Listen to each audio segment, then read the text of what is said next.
अब हम लोग इथाइलिन की सिग्नलिंग, इथाइलिन की सिग्नलिंग कैसे हो, एक्चुअली में नेगेटिव टाइप सिग्नलिंग होती है, कैसे होती है वो हम लोग अभी ये देखते हैं। तो ऑलरेडी हमने आपको 2 कंपोनेंट सिग्नलिंग सिस्टम बता दिया है। 2 कंपोनेंट सिग्नलिंग सिस्टम में क्या होता है, उसमें ऐसा सिग्नलिंग होता है जिसमें कि एक इनपुट सेंसर हाइब्रिड काइनेज होता है, एक ट्रांसमीटर होता है जिसके पास हिस्टीडीन होता है, ये ऑटोफॉस्फोराइलेट होता है। इसके बाद ये रिस्पांस रेगुलेटर को क्या करता है कि एक तरीके से फॉस्फोराइलेट करता है, और रिस्पांस रेगुलेटर के पास क्या होता है, एक एस्पार्टेट होता है, और इस तरीके से ये 2 कंपोनेंट सिग्नलिंग सिस्टम होता है। तो अब 5 ethylene receptors, protein and their domains, ठीक। तो यहाँ पे देखिए, यहाँ पे ये रिसेप्टर्स दिए गए, इसके कई रिसेप्टर्स होते हैं। तो जैसे कि ETR1 सब फैमिली, यहाँ पे सब फैमिली 1 दी हुई, सब फैमिली 1 में ETR1 रिसेप्टर, ERS1 रिसेप्टर, और इसके बाद यहाँ पे सब फैमिली 2 में IN4, ETR2, ERS2, ये सारे रिसेप्टर्स होते हैं। जैसे कि हम आपको ऑलरेडी बता चुके हैं कि 2 कंपोनेंट सिस्टम होता है, तो 2 component histidine kinase receptor in ER membrane, और ये इसके रिसेप्टर, अभी तक आपने रिसेप्टर कहाँ देखे, सेल मेम्ब्रेन पे, इसका रिसेप्टर कहाँ पाया जाता है, ER पे पाया जाता है, ठीक है। इसका रिसेप्टर कहाँ पाया जाता है, ER पे पाया जाता है। अब इस रिसेप्टर के अगर हम लोग यहाँ पे स्ट्रक्चर देखें तो यहाँ पे एक इथाइलिन बाइंडिंग डोमेन है, यहाँ पे एक GAF डोमेन है, और हिस्टिडीन काइनेज डोमेन है, जैसा कि हमने ऑलरेडी बताया यहाँ पे कि एक हिस्टिडीन काइनेज होता है, और इसके बाद फिर यहाँ पे एक रिसीवर डोमेन होगा। और तो ये इनके एक नॉर्मल स्ट्रक्चर है। The GAF domain is conserve cyclic GMP binding domain, ठीक है। तो साइक्लिक GMP बाइंडिंग डोमेन होता है, ये कंजर्व डोमेन होता है, सभी में पाया जाता है। और IN4 ETR2 ERS have degenerate histidine kinase domain. तो इनके पास ये क्या होते हैं, हिस्टिडीन काइनेज डोमेन होते हैं। अब इसके बाद हम लोग, तो इनके ये रिसेप्टर्स हो गए। अब हमने बोला कि इथाइलिन एक तरह की नेगेटिव रेगुलेटर टाइप की सिग्नलिंग होती है। अब इसका क्या मतलब है, unbound ethylene receptor are negative regulator of the response pathway. देखिए, ethylene receptor inactivated when ethylene bind. Negative का मतलब आज तक की डेट में तो हम लोग यही सुनते आए हैं ना, कि अगर किसी भी रिसेप्टर से कोई लाइगेंड बाइंड करता है तो एक्टिवेशन हो जाता है रिसेप्टर का, अभी तक तो यही हमने सुना है। लेकिन यहाँ पे क्या कह रहा है कि जब इथाइलिन रिसेप्टर से बाइंड करता है तो रिसेप्टर इनएक्टिवेट हो जाता है। Ethylene receptor inactivated when ethylene bind, जैसे ही इथाइलिन बाइंड करता है रिसेप्टर इनएक्टिवेट हो जाता है। तो जैसे आप यहाँ पे देख रहे हैं, ये सारे रिसेप्टर्स हैं। अब ये यहाँ पे जब इथाइलिन ने बाइंड किया, जब यहाँ पे ये देखिए इथाइलिन ने बाइंड किया है, तो क्या देख रहे हैं कि ये यहाँ पे लॉक जैसा बना है, मीन्स कि कोई क्या हो रहा है कि ये जो रिसेप्टर है वो इनएक्टिव हो जा रहा है।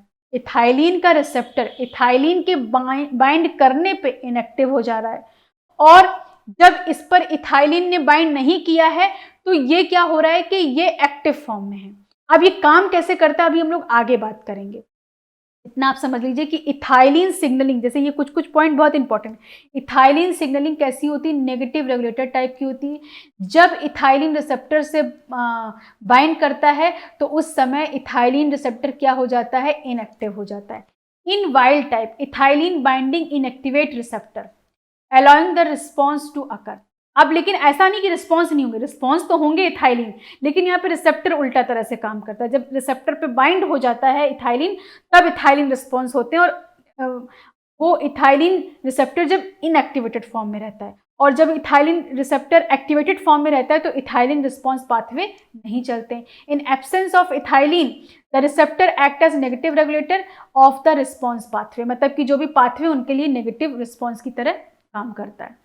अब इसके बाद अगर हम लोग इथाइलिन की सिग्नलिंग की बात करें तो ओवरव्यू में अगर हम देखें तो जैसे ये इथाइलिन है, इथाइलिन का काम क्या है कि रिसेप्टर, अभी सारे रिसेप्टर के टाइप हैं जो हम आपको ऑलरेडी बता चुके हैं, ETR1 ERS1, ये सारे रिसेप्टर के टाइप हैं। तो इथाइलिन जब रिसेप्टर से बाइंड करता है तो रिसेप्टर को क्या कर देता है, इनहिबिट कर देता है, इनएक्टिवेट कर देता है। तो ये क्या हो गया, ये रिसेप्टर इनएक्टिवेट होता है। जब रिसेप्टर इनएक्टिवेट होता है तो एक्चुअली में रिसेप्टर जब एक्टिव रहता है, रिसेप्टर जब एक्टिव रहता है तो उस समय वो CTR1 को एक्टिव करता है, मतलब CTR1 को एक्टिव करता है, और CTR1 जब एक्टिव रहता है तो वो इन सबको इनहिबिट करता है। ध्यान से सुनिए। और फिर क्या होता है, तो अब देखिए यहाँ पे क्या हो रहा है कि CTR1 जब एक्टिव फॉर्म में रहेगा, CTR1 जब एक्टिव फॉर्म में रहता है तो ये सबको इनिबिट करके रखता है। और CTR1 को एक्टिव कौन करता है? जब ETR, ये जो इथाइलिन के रिसेप्टर्स हैं, ये जब एक्टिव फॉर्म में रहेंगे। तो क्या ऐसा क्या किया जाए, क्योंकि ये इंपॉर्टेंट मॉलिक्यूल है जो कि इनिबिटेड है। ये अभी कैसे इंपॉर्टेंट हम आपको बताएंगे। ये इथाइलिन रिस्पॉन्स के लिए इंपॉर्टेंट मॉलिक्यूल है जो कि इनिबिटेड हो रहे हैं CTR1 से, और CTR1 को एक्टिव कौन कर रहा है? ये रिसेप्टर कर रहे हैं। तो ऐसा किया जाए कि इन रिसेप्टर को इनएक्टिव कर दिया जाए। तो जब इथाइलिन इस पर बाइंड करता है तो ये रिसेप्टर इनएक्टिव हो जाते हैं। जब ये रिसेप्टर इनएक्टिव हो जाते हैं तो CTR1 भी क्या होता है कि ये एक्टिव नहीं हो पाता है, और फिर ये इनिबिशन खत्म हो जाता है और ये इंपॉर्टेंट मॉलिक्यूल एक्टिव हो जाता है और इथाइलिन रिस्पॉन्स होने लगता है। तो इस तरीके से इसकी सिग्नलिंग चलती है। अब इस सिग्नलिंग का यहाँ पे हमने ओवरव्यू बताया, कैसे होगी अभी हम लोग आगे डिस्कस करेंगे। आपको क्या समझना है कि यहाँ पे नेगेटिव सिग्नलिंग चलती है। ज़्यादातर सिग्नलिंग में रिसेप्टर से जब लाइगेंड बाइंड करता है तो रिसेप्टर एक्टिवेट हो जाता है, लेकिन यहाँ के केस में जब लाइगेंड रिसेप्टर मीन्स कि जब इथाइलिन रिसेप्टर से बाइंड करता है तो रिसेप्टर को इनएक्टिवेट कर दिया जाता है, क्योंकि रिसेप्टर एक ऐसे नेगेटिव मॉलिक्यूल को एक्टिव करके रखा है CTR1 को, जो कि इथाइलिन रिस्पॉन्सिव जीन को या प्रोटीन को क्या कर रहा है? इनिबिट कर दे रहा है। तो इसलिए इसका इनएक्टिवेशन हो जाए, मतलब तो वो किसकी वजह से होता है? इथाइलिन की वजह से होता है। जब ये इनएक्टिवेट रहेगा तो ये वाला जो एक्टिवेशन है वो खत्म हो जाएगा, और ये एक्टिव नहीं रहेगा तो ये काम नहीं कर पाएगा, और ये फ्री रहेंगे और फिर ये इथाइलिन रिस्पॉन्स। तो इस तरीके से इथाइलिन की सिग्नलिंग चलती है। अब अगर हम लोग इथाइलिन के रिसेप्टर की बात करें तो यहाँ पे देखिए इथाइलिन का रिसेप्टर दिया गया है कि जब एयर है और हमने बताया कॉपर बहुत इंपॉर्टेंट रोल प्ले करता है।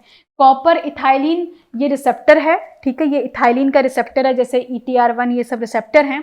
अब ये रिसेप्टर में कॉपर एक बहुत इंपॉर्टेंट रोल प्ले करता है, और कॉपर को लाने वाला एक मॉलिक्यूल होता है RAN1, ठीक है। RAN1 प्रोटीन कॉपर को यहाँ पे लाती है। जब हमने आपको बताया था कि सिल्वर नाइट्रेट का जो Ag+ है वो यहाँ पे आके जुड़ जाता है, तो फिर एक्शन नहीं हो पाता, क्योंकि रिसेप्टर पे अननेसेसरी अदर मॉलिक्यूल बाइंड कर लिया है। यहाँ पे जब कॉपर बाइंड करेगा तब ये काम करेगा, और कॉपर की जगह पे अगर सिल्वर नाइट्रेट बाइंड कर लेगा तो ये काम नहीं कर पाएगा। तो यहाँ पे जब एयर है, ठीक है, एयर के प्रेजेंस में क्या है? जैसे आपको पता है कि एयर के प्रेजेंस में तो इथाइलिन रिसेप्टर एक्टिव फॉर्म में है, ठीक है।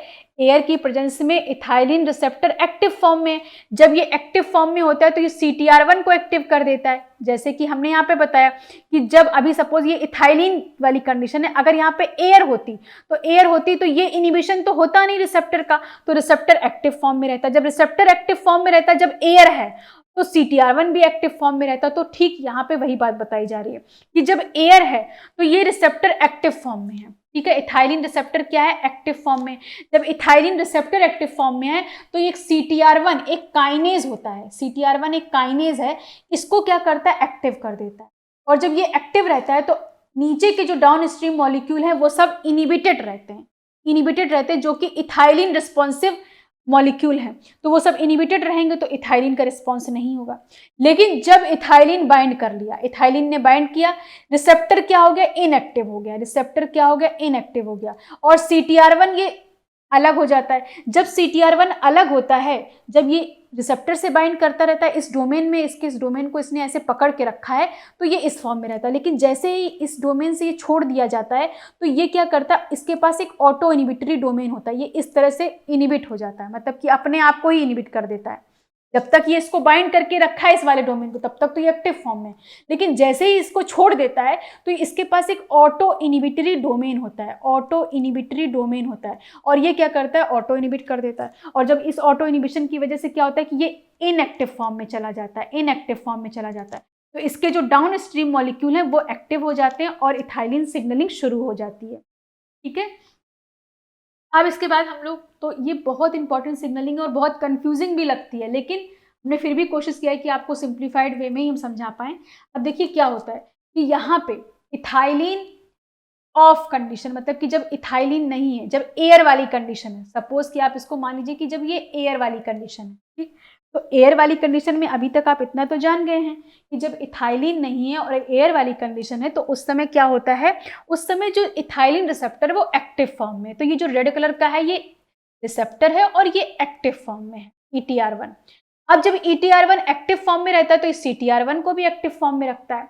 जब CTR1 हमने क्या बताया, CTR1 एक काइनेज है, ठीक है, तो कहीं ना कहीं फॉस्फेट ग्रुप लगाएगा जब एक्टिव होगा। तो CTR1 ये क्या करता है, एक और IN2 यहाँ पे प्रोटीन है। अब देखिए, अब आपको क्या याद रखना है कि इथाइलिन का रिसेप्टर भी ER मेम्ब्रेन पे पाया जाता है। IN2 एक मॉलिक्यूल प्रोटीन है, वो भी कहाँ पाया जाता है, ER मेम्ब्रेन पे। तो एक तो इंपॉर्टेंट क्वेश्चन यही है कि which of the following receptor present on ER, तो इथाइलिन का रिसेप्टर ER पे पाया जाता है। ठीक, अब इसके बाद IN2 जो यहाँ पे है, इसके पास क्या होता है कि एक ये जो IN2 है, यहाँ पे एक C टर्मिनल डोमेन होता है, ठीक है, यहाँ पे एक C टर्मिनल डोमेन होता है। अब इसके बाद यहाँ पे देखिए कि क्या हुआ कि जब इस पर फॉस्फोराइलेशन होता है तो ये इसको फॉस्फोराइलेट करके ये डिग्रेड हो जाता है, ठीक है, फॉस्फोराइलेट होके ये डिग्रेड हो जाता है प्रोटीएजेस के थ्रू, या ETP1 एक प्रोटीन होती है, ETP1, ठीक है, ETP1 के थ्रू इसको डिग्रेड करा दिया जाता है क्योंकि इस पर फॉस्फोराइलेशन होगी। अब तो फिर क्या हुआ कि अभी कोई रिस्पॉन्स अब नहीं हो पाएगा क्योंकि ये EIN2 को ही डिग्रेड करा दिया गया। लेकिन जब इथाइलिन है, जब इथाइलिन इस पर बाइंड करता है तो ये रिसेप्टर इनएक्टिव फॉर्म में चला जाता है। जब ये इनएक्टिव फॉर्म में जाता है तो देखिए जो ये आपको ये मॉलिक्यूल यहाँ पे इस तरह से अटैच था, ये क्या हुआ, इस तरह के फॉर्म में आ गया, मतलब ऑटो इनहिबिटरी डोमेन के थ्रू इस तरह से ये इनएक्टिव हो गया CTR1, और CTR1 एक काइनेज था। अब क्या होगा कि ये फॉस्फेट ग्रुप इस पर लगा नहीं पाएगा। जब ये फॉस्फेट ग्रुप नहीं लगा पाता तो ये डिग्रेड नहीं हो पाता है, और इस पर क्या होता है कि एक थोड़ा सा इसका जो C टर्मिनल एंड है, क्लीवेज होता है, इसका C टर्मिनल एंड क्लीवेज होता है, और क्लीव होके IN2 कहाँ जाता है, न्यूक्लियस के अंदर। न्यूक्लियस के अंदर जाके ये यहाँ पे कॉम्प्लेक्स को स्टेबलाइज करवाता है, और स्टेबलाइज करवा के IN3 को एक्टिव कराता है। जब IN3 एक्टिव होते हैं तो इथाइलिन रिस्पॉन्सिव जीन एक्टिव हो जाते हैं, और इस तरीके से इथाइलिन फंक्शन करता है। कि इथाइलिन जब प्रेजेंट है तो इथाइलिन रिस्पॉन्सिव जीन एक्टिव होते हैं, लेकिन उस प्रोसेस के ड्यूरेशन में इथाइलिन रिसेप्टर को इनएक्टिव होना पड़ता है। जब एयर है तो उस समय ये क्या होगा, इथाइलिन रिसेप्टर एक्टिव फॉर्म में रहता है, और CTR1 जो कि इसका एक तरीके से इसको इनहिबिट कराता है, वो क्या करता है कि वो एक्टिव फॉर्म में रहने की वजह से इसको फॉस्फोराइलेट कर देता है, और ये फिर इसका जो C टर्मिनल एंड है वो क्लीव होके अंदर नहीं जा पाता है। जब अंदर नहीं जा पाता है तो फिर ये IN3 है, ये यहाँ पे नहीं लग पाता है। ठीक, तो यहाँ पे वही चीज होती है कि यहाँ पे क्या होता है कि जब C टर्मिनल इसका अंदर आता है तो ये क्या करता है, IN3 को यहाँ पे अटैच करवा देता है, और इस तरह से इथाइलिन रिस्पॉन्सिव जीन एक्टिव हो जाते हैं। इथाइलिन के रिसेप्टर कितने तरह के होते हैं, 5 तरह के होते हैं, ETR1, और ETR1 का अगर आप नाम देखें, इथाइलिन ER1, इसका नाम हो गया इथाइलिन, हम शॉर्ट में लिख रहे हैं ethylene response 1, ETR1 ethylene response 1, ethylene response 2, ठीक है।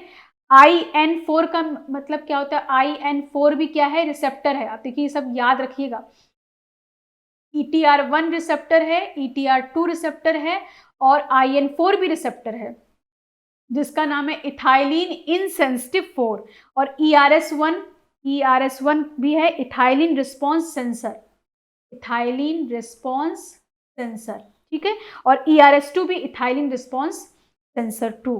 तो इस तरीके से ये 5 तरह के रिसेप्टर्स हो सकते हैं, और इन रिसेप्टर्स को ये यहाँ पे रिसेप्टर के थ्रू दिखाया गया कि किस तरह से ये सिग्नलिंग चल रही है। तो अभी पूरे ओवरऑल सिग्नलिंग में सिग्नलिंग मॉलिक्यूल कौन है, इथाइलिन है, ठीक है, और रिसेप्टर कौन है, ETR1 है, ठीक, जो कि कॉपर बेस्ड, मतलब इसके लिए कॉपर बहुत जरूरी है। यहाँ पे जो कॉपर बेस्ड रिसेप्टर है, अगर कॉपर ना हो तो ये प्रॉपरली वर्क नहीं करेगा। फिर रैन क्या होता है, एक रैन मॉलिक्यूल होता है जो कि यहाँ पे नहीं मेंशन है। रैन का काम क्या है, रैन का काम क्या है कि रैन लाता है कॉपर आयन को यहाँ पे रिसेप्टर के पास। तो रैन 1 इसलिए इंपॉर्टेंट है क्योंकि कॉपर आयन को यहाँ पे रिसेप्टर के पास लाता है, ठीक। IN2 का प्रोटियोलिसिस होता है, में तो ये डिग्रेड करा दिया जाता है किसके थ्रू, ETP1 के थ्रू, ETP1, ठीक है, के थ्रू मतलब डिग्रेड करा दिया जाता है। और जब प्रेजेंस होती है, मतलब कि जब ये इनएक्टिव फॉर्म में रहता है तो इसको डिग्रेड ना करा के इसका C टर्मिनल एंड क्लीव होके न्यूक्लियस के अंदर आता है, और फिर वो स्टेबलाइज करता है। और IN3 एक ट्रांसक्रिप्शन फैक्टर है इथाइलिन रिस्पॉन्सिव जीन के लिए, और IN3 एक्टिव होके इथाइलिन रिस्पॉन्सिव इफेक्ट दिखाने लगते हैं। तो ओवरऑल क्या समझे कि इथाइलिन है, इथाइलिन क्या करता है, ETR1। देखिए जब इथाइलिन की सिग्नलिंग, सपोज कि इथाइलिन ETR1 पे जब एक्ट करता है तो ETR1 को इनहिबिट करता है, ठीक है, ETR1 को इनहिबिट करता है, और जब ETR1 इनहिबिट होगा तो CTR1 भी इनहिबिट हो जाएगा, तो ये इनहिबिशन खत्म हो जाएगा, ठीक, जब इथाइलिन है। और जब इथाइलिन नहीं है तो उस समय ETR1 एक्टिव रहेगा, CTR1 एक्टिव रहेगा, और ये इनहिबिशन रहेगा और रिस्पॉन्स नहीं पाएंगे। तो यहाँ पे पूरा का पूरा दिया हुआ है, पूरा स्टेप दिए हुए हैं, जो भी हमने बताया कि RAN1 protein required to assemble copper cofactor into ethylene receptor, ठीक है, कॉपर आयन को लाने के लिए RAN1 की जरूरत होती है। जब इथाइलिन एब्सेंस है तो कैसे फिर काम करता है, काइनेज क्या हो जाता है, एक्टिव रहता है। CTR1 एक काइनेज है जो कि एक्टिव होगा और वो रिप्रेशन करेगा इथाइलिन रिस्पॉन्सिव पाथवे को। लेकिन जब इथाइलिन है तो उस समय रिसेप्टर क्या होता है, इनहिबिट हो जाता है, और जो ट्रांस मेम्ब्रेन, जो ER पे ट्रांस मेम्ब्रेन EIN2 प्रोटीन होती है वो एक्टिव हो जाती है। जब एक्टिव होती है तो IN3 को एक्टिव करती है, वो की ट्रांसक्रिप्शन फैक्टर है, और इथाइलिन रिस्पॉन्सिव जीन एक्टिव हो जाता है।